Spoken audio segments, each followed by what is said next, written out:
नमस्कार, आप सभी का स्वागत है मेरे YouTube channel concept with Saurabh. मैं हूं सौरभ शर्मा और मैं आपके साथ डिस्कस करूंगा जहां हमें दो कॉम्प्लेक्स नंबर दे रखे हैं। पहला कॉम्प्लेक्स नंबर है Z1 जिसको माइनस करते हैं Z2 से और उसका स्क्वायर निकालते हैं जो इक्वल होगा जो हमारे राइट साइड टर्म दे रखा है इसको। यही हमें प्रूफ करना है। तो आइए स्टार्ट करते हैं किस तरीके से इसे प्रूफ कर सकते हैं। हम लेफ्ट हैंड साइड से स्टार्ट करते हैं। लेफ्ट हैंड साइड में हमें क्या दे रखा है Z1 माइनस Z2 इसका होल स्क्वायर। क्या मैं इसको Z1 माइनस Z2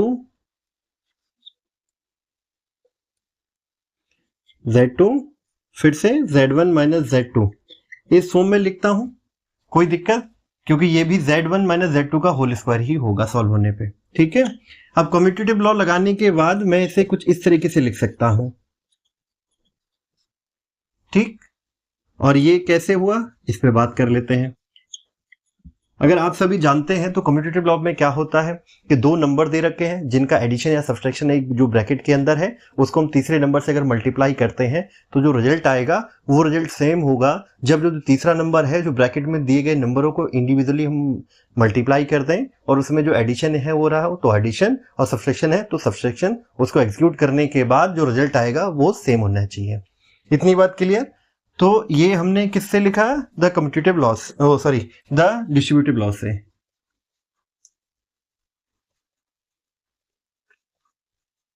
ये है डिस्ट्रीब्यूटिव लॉ, आपने अलजेब्रा में भी पढ़ा होगा।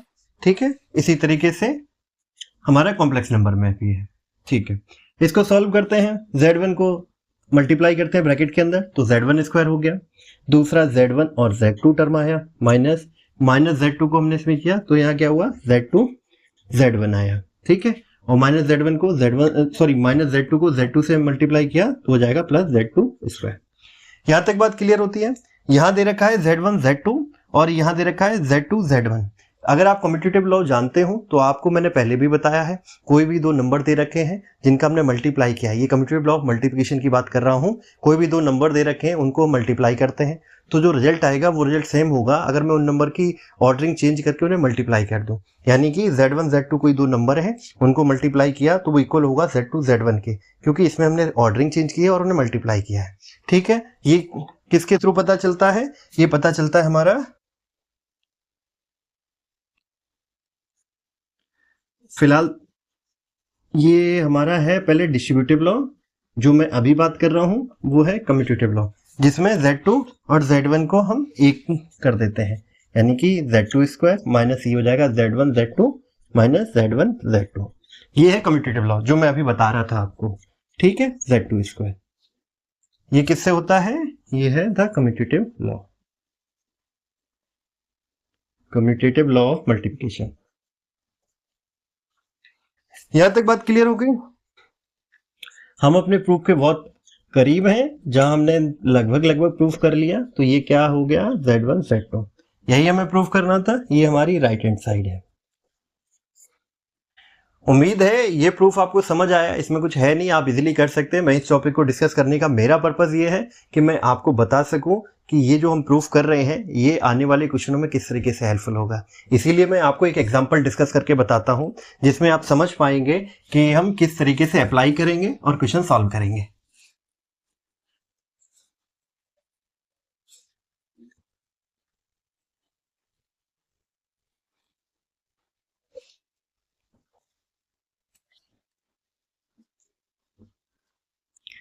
कोई भी एक कॉम्प्लेक्स नंबर ले लेते हैं।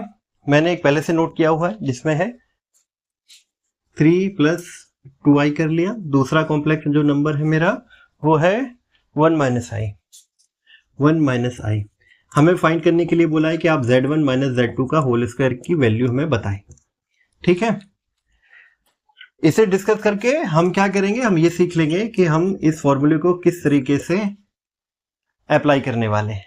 ठीक है, शुरू करते हैं। Z1 क्या दे रखा है?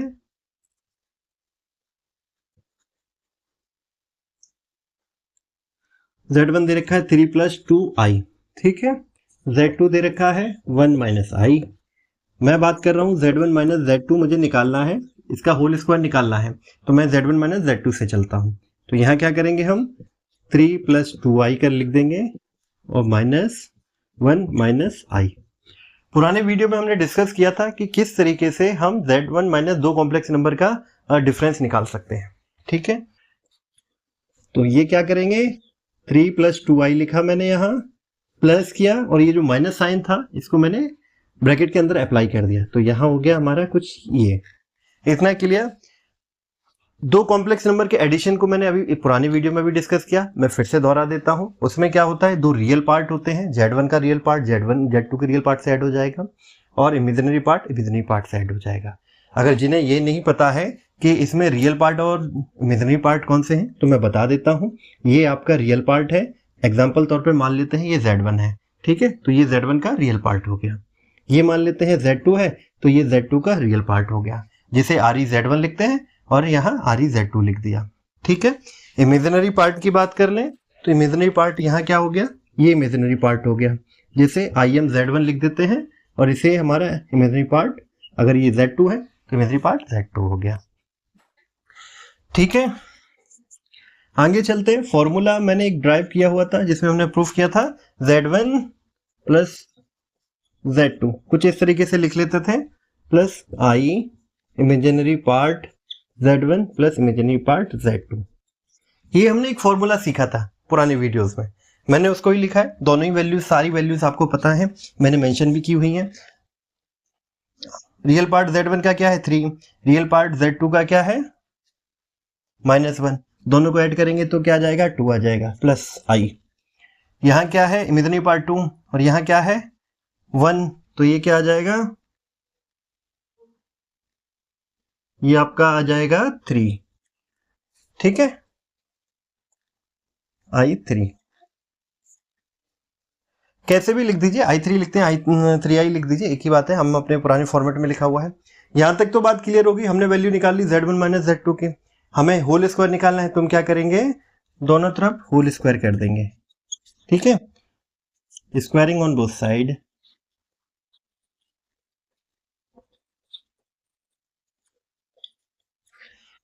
यहां से कुछ इंटरेस्टिंग सा शुरू होने वाला है जो आपको मदद करेगा चीज समझने में कि हमने ये फॉर्मूला लगाया, और बहुत सारे डाउट आपके क्लियर होंगे इससे। ठीक है, हमने दोनों साइड जो था स्क्वायर कर दिया, तो जब स्क्वायर करेंगे तो जो लेफ्ट साइड था वहां आया Z1 माइनस Z2 का स्क्वायर इक्वल हो जाएगा 2 + I3 का स्क्वायर। ठीक है, देखिए आप डायरेक्टली इस फॉर्मूले को लगा सकते हैं जो हमने पहले डिस्कस किया। इसको Z1 मान लीजिए, इसको Z2 मान लीजिए, शॉर्ट ट्रिक में समझ लीजिए, तो आंसर वही आएगा जो हम एक पूरा लेंथी प्रोसेस लेके करेंगे। मैं दोनों ही दिखा देता हूं आपकी कॉन्सेप्ट को क्लियर करने के लिए। सबसे पहले मैं क्या करता हूं, सिंपल सा, जैसे कि ये Z1 मान लिया और Z2 मान लिया और मैंने इसका Z1 + Z2 का होल स्क्वायर का फॉर्मूला लगा दिया।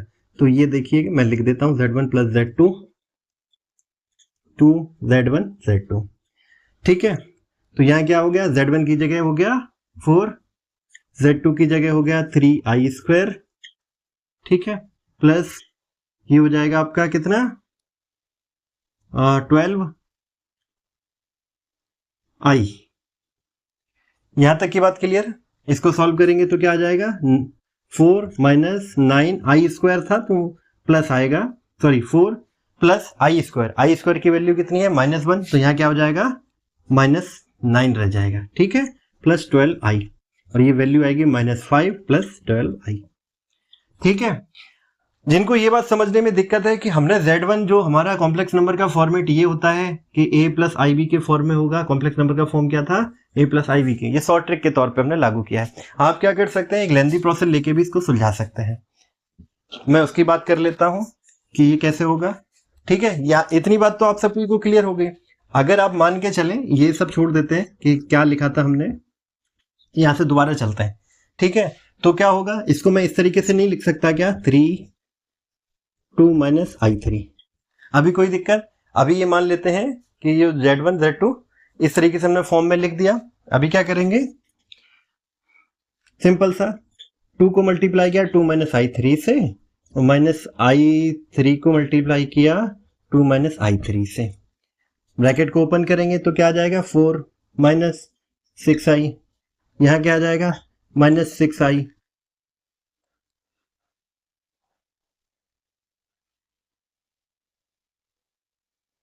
ये प्लस है, सॉरी, यही मैं दिक्कत गड़बड़ कर रहा था, ये प्लस है, सॉरी, तो यहाँ क्या हो जाएगा, प्लस रहेगा, और यहाँ क्या आ जाएगा आपका -6i। ठीक है, अब भी कुछ गलत किया है मैंने, ये भी प्लस ही आएगा। ठीक है, फिर से समझ लेते हैं। 2 + i3 था, मैंने गलती से -i3 लिख दिया था। अभी क्लियर है? मैं यहाँ से फिर से इरेज करके लिख देता हूँ, आपको जिससे क्लियर हो जाए। ठीक है, इसको सॉल्व करेंगे तो हम इसको लिख सकते हैं 2 + i3, यहाँ तक कोई दिक्कत, प्लस i3 को मल्टीप्लाई करेंगे 2 + i3 से। यहाँ तक की बात क्लियर हो गई। 2 से 2 का मल्टीप्लाई हुआ 4 आ गया, यहाँ से किया तो 6i आ गया। ठीक है, यहाँ किया 6i आ गया, और प्लस ये हो जाएगा 3i का स्क्वायर। ठीक है, ये हो गया आपका 4 - 9 + 12i, और ये हो जाएगा -5 + 12i। ठीक है, मैंने दोनों ही तरीके से दिखा दिया। आप डेरिवेशन के थ्रू करेंगे तो भी वही आंसर आ रहा है, और डायरेक्ट फॉर्मूला अप्लाई करेंगे तब भी वही है। उम्मीद है ये टॉपिक आपको समझ आया होगा। हमने बहुत डीप में डिस्कस किया है। डेरिवेशन बहुत इजी था, आप कर सकते थे। मेन पर्पस था कि हम अप्लाई करके दिखाएंगे किस तरीके से सॉल्व होगा। ठीक है, इस वीडियो को यहीं कंप्लीट करते हैं, फिर मिलेंगे नए टॉपिक के साथ। वीडियो अच्छे लगते हैं सब्सक्राइब कीजिएगा, शेयर कीजिएगा। धन्यवाद।